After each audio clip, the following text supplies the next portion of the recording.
Hello friends, வணக்கம். Welcome to Livik Tech channel. Today என்ன பார்க்க போறோம்னா மெட்ராஸ் ஹைகோர்ட்ல இருந்து தான் நமக்கு நோட்டிஃபிகேஷன் வந்திருக்கு.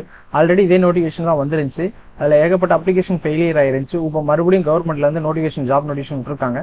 அதை பத்தி தான் பார்க்க போறோம். அதனோட நோட்டிஃபிகேஷன் கிளியரா பார்க்கலாம். அதுக்கு முன்னாடி இந்த வீடியோ ஷேர் பண்ணுங்க, லைக் பண்ணுங்க, சப்ஸ்கிரைப் பண்ணுங்க. எல்லாத்துக்கும் பயனுள்ளதாக இருக்கட்டும். First Madras high court website open பண்ணிக்கலாம். ஓபன் பண்ணீங்கன்னா உங்களுக்கு இன்டர்ஃபேஸ் இப்படிதான் இருக்கும். இதுல வந்து லாஸ்டா அந்த நோட்டிஃபிகேஷன் கொடுத்துருக்காங்க. இதை கிளிக் பண்ணி உள்ள வந்தீங்கன்னா ஒவ்வொரு டிஸ்ட்ரிக்ட் வச்சு உங்களுக்கு காமிக்கும். ஃபர்ஸ்ட் டிஸ்ட்ரிக்ட் செலக்ட் பண்ணுங்க. 38 டிஸ்ட்ரிக்ட்டுமே எல்லா டிஸ்ட்ரிக்ட் கொடுத்துருக்காங்க. ஃபர்ஸ்ட் நம்ம ஈரோடு டிஸ்ட்ரிக்ட் பார்த்துக்கலாம். இதுல பாத்தீங்கன்னா ஒரு 4 விதமான போஸ்டிங் கொடுத்துருக்காங்க. அது ஒவ்வொன்றா நோட்டிஃபிகேஷன் எவ்வளவு இருக்கு, எவ்வளவு போஸ்டிங் என்னன்னு பார்க்கலாம். ஆக மொத்தம் ஈரோட்ல பாத்தீங்கன்னா இதுல தனித்தனியா ஒவ்வொரு போஸ்டிங்க்கு இவ்வளவு வேகன்சின்னு சொல்லி கொடுத்துருக்காங்க. அதை ஒவ்வொன்றா பார்க்கலாம். ஃபர்ஸ்ட் போஸ்டிங் பார்க்கலாம் வாங்க. இதை கிளிக் பண்ணுங்க. பிடிஎஃப் கிளிக் பண்ணீங்கன்னா உங்களுக்கு இது மாதிரி ஓப்பன் ஆகும். நோட்டிஃபிகேஷன் கொடுத்துருக்காங்க என்னன்னா 28/4/2024 வந்து இந்த நோட்டிஃபிகேஷன் வந்திருக்கு. அதாவது ஆன்லைன் டேட் லாஸ்ட் டேட்னு பாத்தீங்கன்னா 27/5/2024.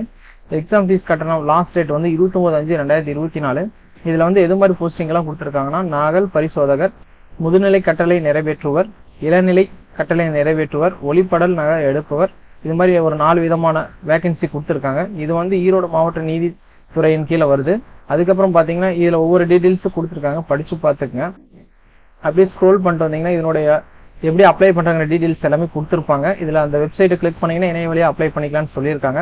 வேற எந்த முறையிலும் மேற்கொள்ளப்படாதுன்னு சொல்லியிருக்காங்க. தபால், கொரியர், பதிவு செய்து தபால், மின்னஞ்சல் போன்றவை மூலமா அனுப்படும் விண்ணப்பங்கள் எந்த சூழலிலும் எந்த காரணத்துக்கு ஏற்றுக்கொள்ளப்பட மாட்டாதுன்னு சொல்லியிருக்காங்க. ஒன்லி ஆன்லைன் மூலியமா மட்டும்தான் அப்செட் பண்ணிக்கிறதா சொல்லியிருக்காங்க. அதுக்கப்புறம் பாத்தீங்கன்னா விண்ணப்பதாரர்கள் கணினி அல்லது மடிக்கணினி வாயிலாக மட்டுமே விண்ணப்பிக்க வேண்டும்னு சொல்லியிருக்காங்க. அதுக்கப்புறம் ஒரு சில டீடைல்ஸ் எல்லாம் இருக்கு, படிச்சு பாத்துங்க. அப்படியே ஸ்க்ரோல் பண்ணிட்டே வந்தீங்கன்னா எவ்வளவு போஸ்டிங் இருக்கிற டீடைல்ஸ் எல்லாமே கொடுத்துருக்காங்க. ஃபர்ஸ்ட் நகல் பரிசோதனை கொடுத்துருக்காங்க. அதுக்கு வந்து 2 பணியிடங்கள் கொடுத்துருக்காங்க. ஊதிய நிலை வந்து 8ஆம் இடத்துல கொடுத்துருக்காங்க. சேலரின்னு பாத்தீங்கன்னா 19,500 இருந்து 71,900 கொடுத்துருக்காங்க. அடுத்த போஸ்டிங் பாத்தீங்கன்னா முதுநிலை கட்டளை நிறைவேற்றுவர்னு சொல்லி கொடுத்துருக்காங்க. இது வந்து 2 பணியிடங்கள். அதுவும் ஊதிய நிலை வந்து 8ஆம் இடம் கொடுத்துருக்காங்க. சம்பள விகிதம் பாத்தீங்கன்னா 19,500 இருந்து 71,900 கொடுத்துருக்காங்க. 3ஆம் இடம் பாத்தீங்கன்னா இளநிலை கட்டளை நிறைவேற்றும்னு சொல்லி கொடுத்துருக்காங்க. இது வந்து 9 போஸ்டிங் இருக்குது. இது வந்து 7ஆம் நிலை ஊதியத்துல இருக்குது. அதுக்கப்புறம் பாத்தீங்கன்னா உங்களுக்கு சம்பள விகிதம் பாத்தீங்கன்னா 19,000 இருந்து 69,900 கொடுத்துருக்காங்க. நெக்ஸ்ட் பாத்தீங்கன்னா ஒளிநகல் எடுப்பவர்னு சொல்லி கொடுத்துருக்காங்க. அதாவது ஜெராக்ஸ் ஆபரேட்டர் ஒரே ஒரு வேகன்சி மட்டும் தான் இருக்கு. இது வந்து கிரேட் வந்து 3ல கொடுத்துருக்காங்க. சேலரின்னு பாத்தீங்கன்னா 16,600 இருந்து 60,800 வரைக்கும் கொடுத்துருக்காங்க. அதுக்கப்புறம் பாத்தீங்கன்னா ஒவ்வொரு காலி பணியிடங்களுக்கும் ஒவ்வொரு டீடைல்ஸ் கொடுத்துருக்காங்க. அதுக்கப்புறம் ஏஜ் லிமிட் கொடுத்துருக்காங்க. எந்த வகுப்பு சேர்ந்தவங்க எவ்வளவு வருஷம் எழுதலாம் அப்படிங்கிற டீடைல்ஸ் எல்லாமே கொடுத்துருக்காங்க. அப்படியே ஸ்க்ரோல் பண்ணீங்கன்னா உங்களுக்கு எல்லாத்துக்கும் டீடைல்ஸ் கிளியரா இருக்கு. அதுக்கடுத்தது உரிமைக்கோருன்னு சொல்லிட்டு ஆதரவற்றோர் இந்த ஆர்மியில இருக்காங்களா, இது மாதிரி இவங்களுக்கு எல்லாத்துக்குமே விலக்கு கொடுக்குறாங்க. அதனால பாத்துக்க. அதுக்கப்புறம் நெக்ஸ்ட் பாத்தீங்கன்னா கல்வி தகுதி. ஃபர்ஸ்ட் நகல் பரிசோதகர், இதுக்கு வந்து குறைந்தபட்சம் பொது கல்வி வந்து SSLC முடிச்சிருக்குன்னு சொல்லியிருக்காங்க. அல்லது உயர்நிலை படிப்புகள் அல்லது கல்லூரி படிப்பில் சேர்வு தகுதியுடன் இணையாக தேர்ச்சி பெற்றிருக்குன்னு சொல்லியிருக்காங்க. அதுக்கப்புறம் பாத்தீங்கன்னா முதுநிலை கட்டளை நிறைவேற்றுவோர், இளநிலை கட்டளை, இதுக்கு 3க்குமே பாத்தீங்கன்னா உங்களுக்கு SSLC அல்லது டிகிரி ஈக்குவலான கல்வி தகுதி இருக்குன்னு சொல்லியிருக்காங்க. அதுக்கப்புறம் பாத்தீங்கன்னா ஜெராக்ஸ் ஆபரேட்டர், இதுக்கு வந்து குறைஞ்சது SSLC முடிச்சிருக்கணும் அல்லது அதுக்கான தகுதி பெற்றிருக்குன்னு சொல்லியிருக்காங்க. 2வது வந்து ஜெராக்ஸ் மிஷின் வந்து இயக்கிறதுக்கு எக்ஸ்பீரியன்ஸ் இருக்கணும், குறைஞ்சது 6 மாசம் முன்னனுபவம் இருக்குன்னு சொல்லியிருக்காங்க.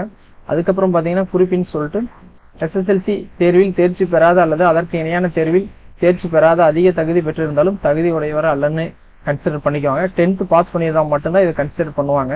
அதுக்கப்புறம் பாத்தீங்கன்னா ஒளிப்படல் நகல் எடுப்பவர், பதவிக்கு விண்ணப்பிப்பவர்கள் 6 மாதம் குறையாத ஒளிப்பட கருவி அதாவது ஜெராக்ஸ் ஆபரேட்டருக்கு வந்து கம்பல்சரி எக்ஸ்பீரியன்ஸ் சர்டிபிகேட் இருக்கணும் அப்படின்னு சொல்றாங்க. இந்த சான்றிதழ் வந்து சரிபார்க்கும் சமயத்தில் கட்டாயம் சமர்ப்பிக்க வேண்டும்னு சொல்லியிருக்காங்க. அதுக்கப்புறம் பாத்தீங்கன்னா உங்களுக்கு தேர்வு கட்டணம்னு சொல்லிட்டு பிற்படுத்தப்பட்ட வகுப்பினர், இஸ்லாமியர் அல்லாத பிற்படுத்தப்பட்ட வகுப்பினர், இஸ்லாமியர்கள், மிகவும் பிற்படுத்தப்பட்ட வகுப்பினர், சிறுபான்மையினர், இவங்களுக்கு எல்லாத்துக்குமே 500 ரூபாய் வந்து உங்களுக்கு எக்ஸாம் ஃபீஸா சார்ஜ் பண்றாங்க. அதுக்கப்புறம் பாத்தீங்கன்னா ஆதி திராவிடர் வகுப்பில் சேர்ந்த அருந்ததியர், பழங்குடியினர், இவங்களுக்கு எல்லாம் தமிழ்நாட்டில் சேர்ந்தவர்களுக்கு கட்டண விலக்கு பொருந்தும் சொல்லிட்டு அவங்களுக்கு எந்த ஒரு எக்ஸாம் ஃபீஸும் கிடையாது.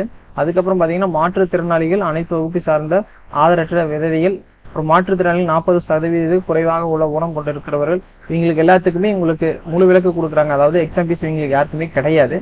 அதுக்கப்புறம் பாத்தீங்கன்னா ஸ்க்ரோல் பண்ணினா ஒரு சில டீடைல்ஸ் எல்லாம் இருக்கு, படிச்சு பாத்துக்கங்க. நெக்ஸ்ட் பாத்தீங்கன்னா பணி அளிக்கப்படும் இடம்னு சொல்லிட்டு ஒரு சில டீடைல்ஸ் எல்லாம் கொடுத்துருக்காங்க. அதாவது தேர்வு செய்யப்பட்ட விண்ணப்பதாரர்கள் விண்ணப்பித்த மாவட்டத்தில் பணியமர்த்தப்படுவார்கள். அதாவது எக்ஸாம்ல செலக்ட் ஆகிறவங்க யாரோ அவங்க எல்லாமே அந்தந்த மாவட்டத்தில் தான் பணியமர்த்தப்படுவான்னு சொல்லியிருக்காங்க. இருப்பினும் தேர்வு செய்யப்படும் பணியாளர்கள் எந்த நேரத்திலும் நிர்வாக காரணங்கள், தேவை மற்றும் அவசிய நிமித்தம் காரணமாக ஒரு நீதிமன்ற அலுவலகத்திலிருந்து மற்றொரு நீதிமன்றத்திற்காக மாற்றப்படுவார்கள் சொல்லியிருக்காங்க.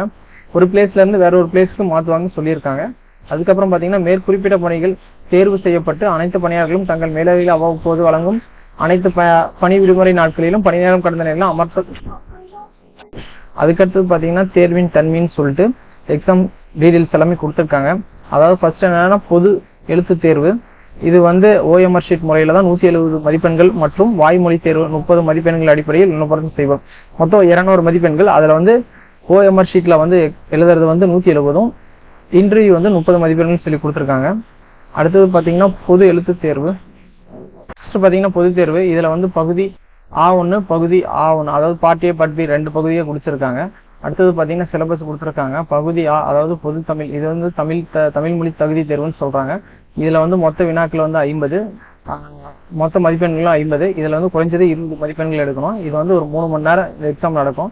அதுக்கப்புறம் பாத்தீங்கன்னா உங்களுக்கு பகுதி A அதாவது பார்ட் B. இது வந்து பொது அறிவு, திறனறிவு, மனக்கணக்கு, நுண்ணறிவுன்னு சொல்லி கொடுத்துருக்காங்க. ஒரு 120 மதிப்பெண்கள் அந்த 120 வினாக்கள் கொடுத்துருக்காங்க. இதுல ஒரு 48 மதிப்பெண்கள் எடுத்தா மட்டும் போதும். இது ரெண்டுக்கும் part A and part B செய்தி தான் இந்த 3 மணி நேரம் எக்ஸாம். அதுக்கப்புறம் பாத்தீங்கன்னா பாடத்திட்டம்னு சொல்லிட்டு உங்களுக்கு சிலபஸ் எல்லாமே கொடுத்துருக்காங்க, பாத்துக்குங்க. அதுக்கு அடுத்தது இன்டர்வியூ டீடைல்ஸ் எல்லாமே கொடுத்துருக்காங்க. 1:3 விகித அடிப்படையில தான் இன்டர்வியூ நடக்கும் அப்படின்னு சொல்லியிருக்காங்க. அதுக்கப்புறம் ஒவ்வொரு டீடைல்ஸ் பாத்துங்க, எப்படி அப்ளை பண்றாங்க டீடைல்ஸ் எல்லாமே நெக்ஸ்ட் வீடியோல பார்க்கலாம். இந்த வெப்சைட்ல தான் உங்களுக்கு எல்லாமே டீடைல்ஸ் சொல்லுவாங்க. தபாலோ சில எக்ஸாம் எங்க நடக்குங்கிற டீடைல்ஸ் எல்லாமே உங்களுக்கு ஆன்லைன் மூலியமா தான் தெரிஞ்சுக்க முடியும்.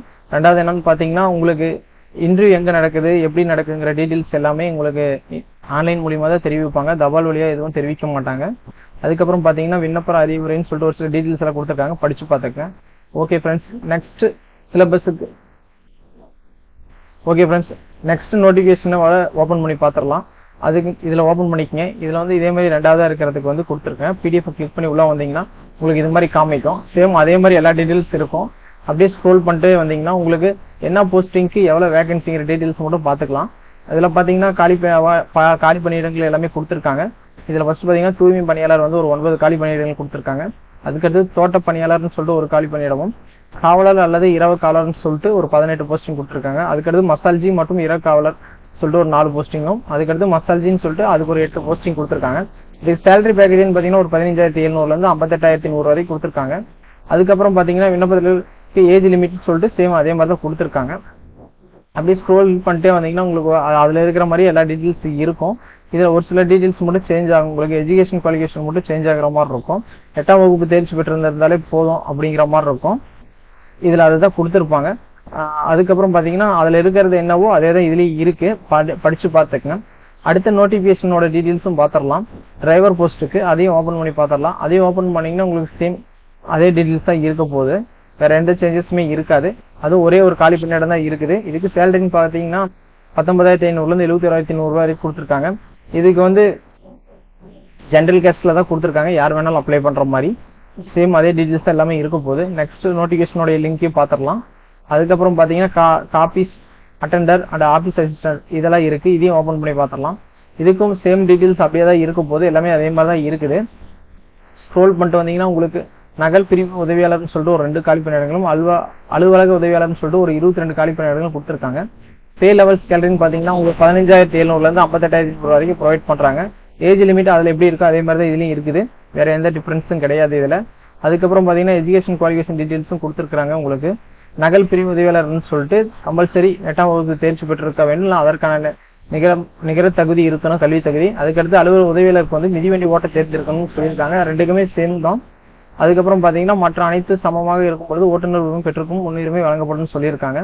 இது மாதிரி ஒவ்வொரு டீடைல் இருக்கு. எக்ஸாம் ஃபீஸும் 500 rupees கொடுக்குறாங்க. அதுக்கப்புறம் பாத்தீங்கன்னா சேம் அதுல இருக்கிறது என்ன டீடைல்ஸோ அதே மாதிரி தான் இருக்கு. எப்படி அப்ளை பண்றாங்க நெக்ஸ்ட் வீடியோல பார்க்கலாம். Okay friends.